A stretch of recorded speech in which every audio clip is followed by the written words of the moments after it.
HMC ప్రధాన కార్యాలయంలో సంక్షేమ పథకాలు అభివృద్ధి పనులపై సమీక్ష సమావేశం జరిగింది.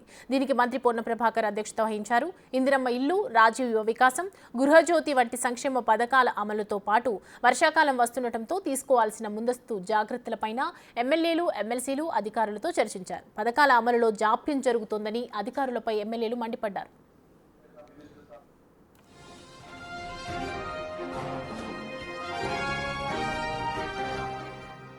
వర్షాకాలంలో డ్రైనేజ్ పైపులు లీక్ అవుతున్నాయని, వైబ్రెంట్ సిటీ హైదరాబాద్లో వర్షాకాలపు సమస్యలు ఇంకా కొనసాగుతూనే ఉన్నాయని, వాటిని క్లియర్ చేయాలని మంత్రి ఈటెల రాజేందర్ కోరారు.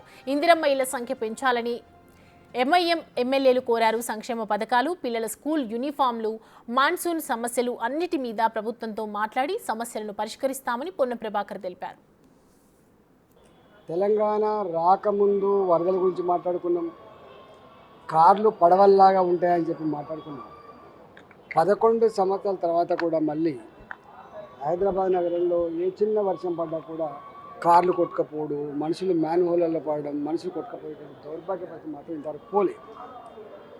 అసలు చాలా రోడ్ల మీద, చాలా గలీలలో డ్రైనేజీ లైన్లు ఉంటే స్టామ్ వాటర్ లైన్ లేవు, స్టామ్ వాటర్ కెనాల్స్ ఉంటే ఇవి లేవు.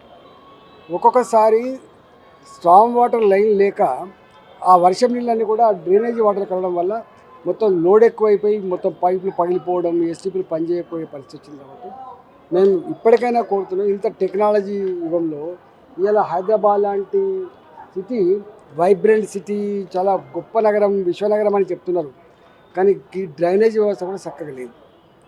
రెండవది, ఇవాళ చాలా ఫాస్ట్గా విస్తరించినటువంటి సిటీలో దానికి అనుగుణంగా డ్రైనేజ్ పైప్ లైన్లు లేవు, వాళ్ళకు నల్లా కనెక్షన్లు లేవు. నల్లా కనెక్షన్లు ఉన్నా కూడా నీళ్ళు రాని పరిస్థితి ఉంది. కాబట్టి డ్రైనేజ్ వ్యవస్థ ప్లస్ డ్రింకింగ్ వాటర్ సమస్య మాత్రం చాలా తీవ్రంగా ఉంది. తక్షణమే పరిష్కరించమని చెప్పారు.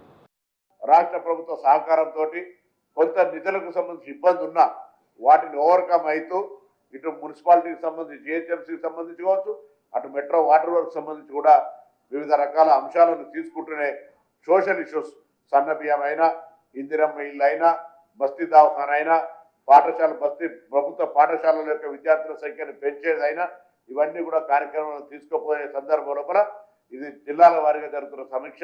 ఇందుకు సంబంధించి ఇక్కడ ఉన్నటువంటి కొన్ని అంశాలను కూడా రాష్ట్ర ప్రభుత్వం గౌరవ ముఖ్యమంత్రి గారి దృష్టికి తీసుకెళ్లి కూడా హైదరాబాద్ నగరం అనేటువంటి రాష్ట్ర రాజధాని, ఇందుకు సంబంధించిన కొంత ప్రత్యేక శ్రద్ధ అవసరం. కాబట్టి ప్రభుత్వం నుంచి కూడా ఇంకా వీలైనంత ఎక్కువ సహకారం తీసుకొని భవిష్యత్తులో ఎటువంటి ఇబ్బందులు లేకుండా ఉండేటువంటి ప్రయత్నం చేస్తామనే మాట సందర్భంగా తెలియజేస్తాం.